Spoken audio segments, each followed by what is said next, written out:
not that this is like specific to this video, but it's thundering outside. And the first video I ever made with this series, it was thundering and like lightning. It definitely sets the mood. So if you hear some thunder and rain, get cozy, people.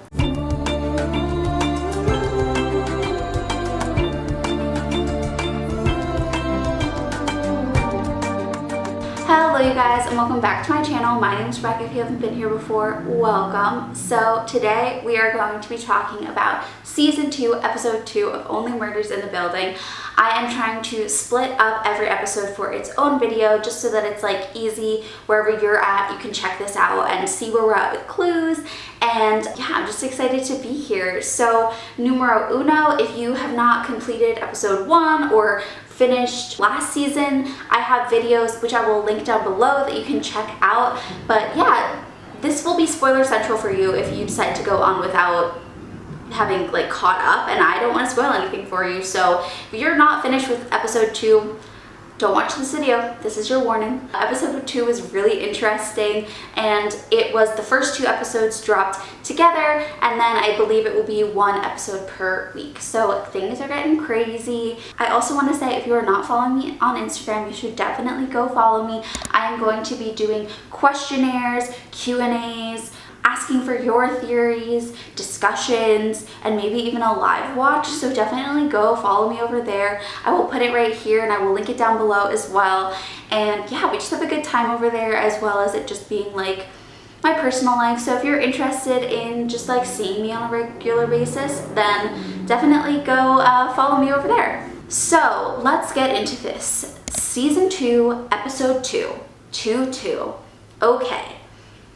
So first we learned that Archibald, the architect, built the building with secret entrances and elevators and, you know, spied on women through the walls, which is like creepy and gross, but that's how the elevator in Bunny's apartment became, you know, what it is. He put in these kind of like sneaky floor plans that allow you to go from place to place, and I believe Archibald is Bunny's grandfather, so they are related. We can assume that Archibald lived in the apartment that Bunny is living in now, because they say she always lived in the Arconia and she lived every day of her life in that apartment, is like, I think, the direct quote.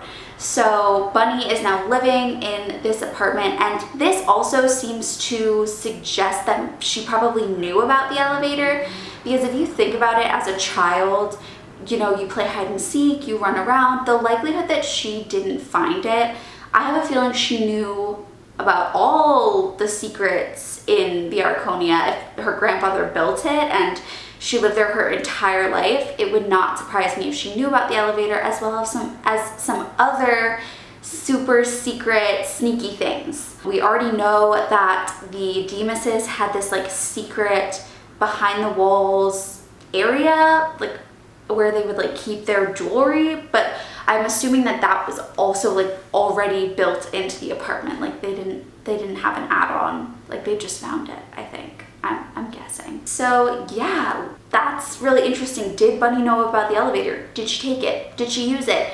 Was she able to get from room to room and other people's apartments without people knowing? Was she able to see and hear what other people were saying without them knowing?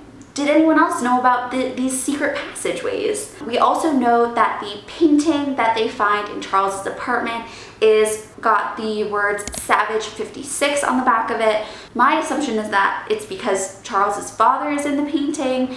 So, you know, last name Savage, 56, maybe that's the year. But definitely interesting. Definitely this painting is going to be like a key in the storyline. And I love that the episodes connect back to like history that happened at the Arconia. It was the same last season with Zoe's death and like something that happened a decade earlier. And now we're kind of going back even deeper into the lives of our residents and the history of the Arconia, which is like a very mysterious existence.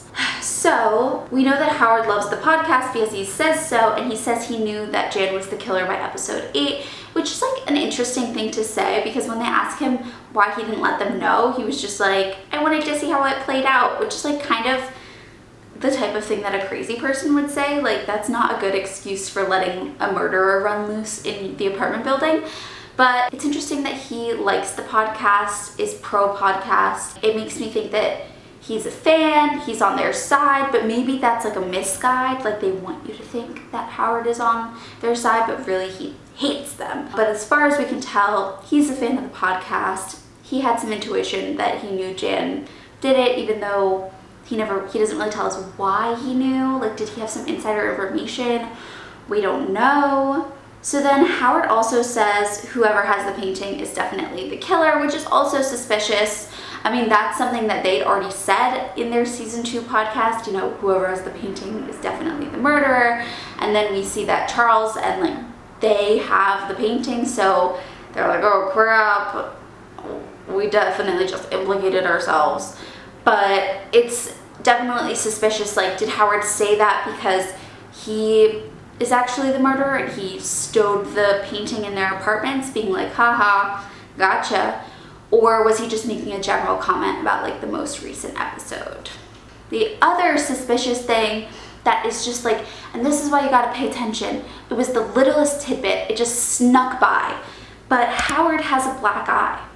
And when they ask him why, he just says that he like hit a piece of furniture with his face. But I feel like that's suspicious. Why does he even have a black eye? Like, I think that's going to come back up in the season.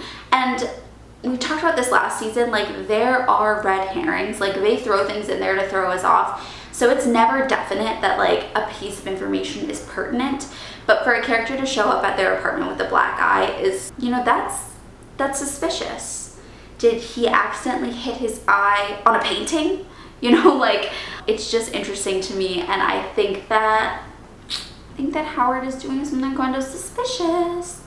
So, Howard black eye. So then Howard also mentions that the guilty person will probably be at the memorial for Bunny so that they don't look guilty.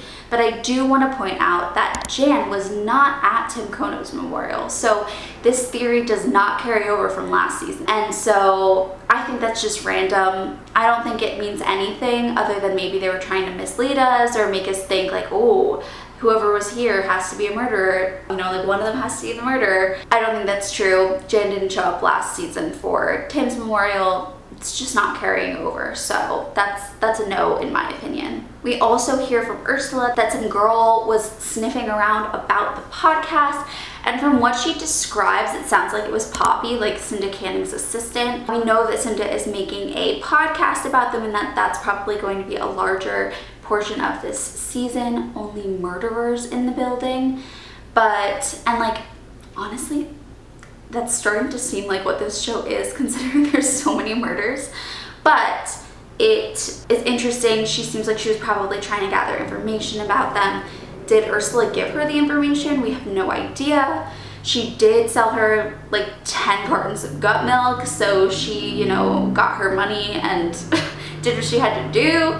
But we know that someone is sniffing around, and we're not 100% sure why. We also have another opportunity to see Oliver's handwriting on the dip, which says something along the lines of like, if you're at this party eating this dip, you consent to being recorded, which is just funny. But we already have his handwriting, so it's just another opportunity to compare to previous handwritings. Like, what is this about? Who wrote these notes? We also learned that Nina Lynn, who I believe is a new character, is the new head of the apartment building and has taken over for Bunny. And, you know, Howard has spilled some tea and he's like, if you thought Bunny was a biatch, just wait until you get to know Nina. So that also creates a motive. Did Nina murder Bunny so that she could become the new head of the apartment building? Like, what is going on? Do I think that's a likely theory? No, but I definitely think they're throwing more characters out there, giving us more motives, letting us see, you know, the life of a Arconia resident. We also know that Leonora Folger arrives, who is Bunny's mother, and that the painting is actually hers.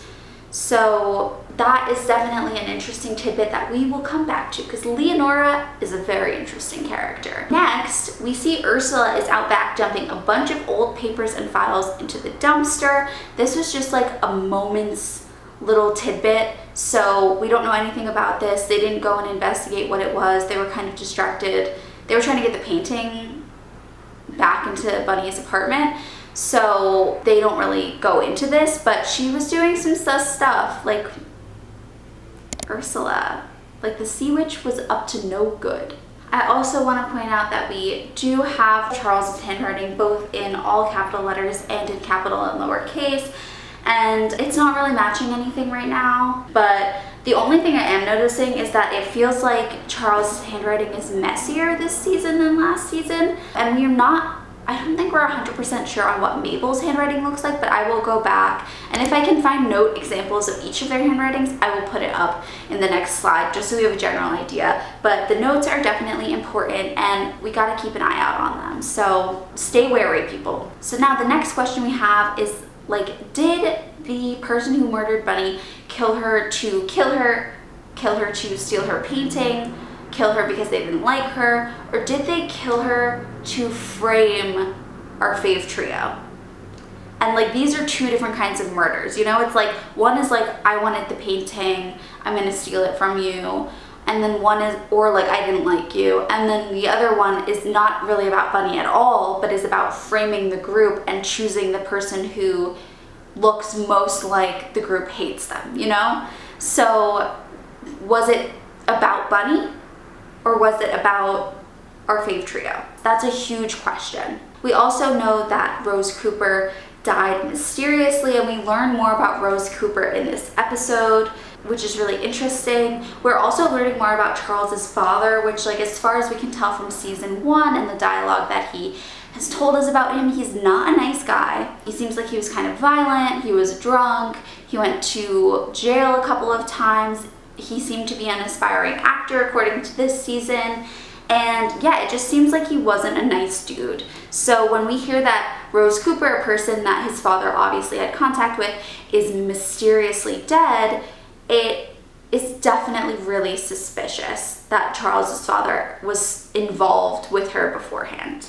We also have the continuation of Amy Schumer's character, Amy Schumer playing Amy Schumer, and I do think that Amy is kind of a mislead. She's a really big personality, and I think that she's easy to make look suspicious and weird and like some sort of comedic relief, but I don't think she's gonna really have anything to do with the murder. She just seems like a distraction at this point. Her interest in playing Jan, her weird obsession with Charles, and like being like sexually attracted to him, it just seems like a distraction to me and not like an authentic person that we need to worry about. It could change as the season goes on, but like, I'm just not super interested in her, and like, I'm not a fan of her in the show. I'm not a fan of her in general. I'm not feeling her in the show. Let me know what you think down below. Tell me, like, what do you think? The other thing is we also meet Alice, who I actually do like the character so far, and Alice has given Mabel the opportunity to destroy a piece of artwork that is supposed to represent herself, and she's taken it on video so that Mabel can like watch it later. But the thing that I find really suspicious about this is that Alice has possession of this video, and I think that's a really dangerous thing considering Mabel has been framed for murder, to have a video of her smashing a piece of artwork to bits. It just makes her look really violent, and I kind of feel like it's gonna come back to bite her in the butt that she let Alice record her doing this, because we don't know Alice that well, and right now we're under the impression that like they like each other, but Alice kind of came out of nowhere, and I just have a feeling that this video is going to get leaked, and it's going to be great press for Alice, but it's going to be really shitty for Mabel. So we will see. That's a little theory I have, that it's going to be like bloody Mabel, like bludgeons artwork, so violent. So we also learn a little bit more about Rose Cooper. She was running away from a man and then disappeared and died. You know, there's this kind of underlying suggestion that that man was Charles's father, and then Leonora says that women have to disappear in order for them to become valuable. So she's kind of talking about the fact that Rose Cooper, at the time when she painted this painting, it wasn't successful. It wasn't going to get her any money, but the minute she disappeared in this mysterious way and died, the painting became valuable and it was worth millions. And so that's a really interesting thing for Leonora to say. And then she also mentions that Rose lived across the street from the Arconia, and that Charles's father was having an affair with not only Rose Cooper, but also with Leonora Folger. And so my theory is actually that Leonora Folger is Rose Cooper, that Rose Cooper didn't die, that she faked her own death. Maybe she was Rose Cooper originally, and she was involved with Charles's father, and she was making artwork, but no one was buying her artwork. And so in an attempt to make herself successful, she decided to stage her own mysterious death and, you know, marry another man across the street at the Arconia, you know, change her name, change her life. But now she's in possession of this $1 million painting, which has exploded into being really valuable because of this woman's disappearance. So I just think it's suspicious that she knows so much about Rose Cooper that she's kind of like, oh yeah, like Charles' dad had an affair with Rose, like, and me in some sense. I just think that they're the same person. And when she comes to Buddy's apartment, she's like, where's my painting? My painting. And although you would say that if you bought a painting, it just seems like she knows a lot about the painting. She knows that it should have a rip in the back. She's able to identify, and this is another like clue, she's able to identify that the one that Charles has is a fake and is not the real one. And she says it's because there is a tear in the back of the original, and the artist was so broke that she just like layered over it, and that tear isn't in this painting. So it's just really suspicious to me that Leonora knows so much about Rose and so much about the painting itself. So could they be the same person? Could Leonora be Rose? And could they have had a relationship with Charles's father?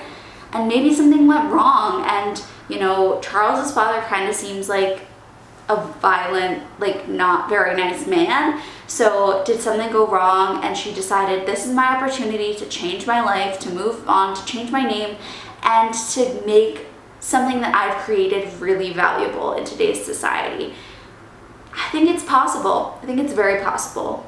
And so, like I said, the painting that Charles and then Amy Schumer has is actually a fake. So we know that that's not the original. Whoever wrote Savage 56 on the back seems like that was probably fake as well. So this is extremely interesting, and I can't wait to see where the rest of the season goes. So if you liked this video, make sure to like, subscribe, hit the bell notification, all those YouTube-y things. It helps me out so much when you guys do that, because it kind of promotes my video on YouTube and pushes it through the algorithm.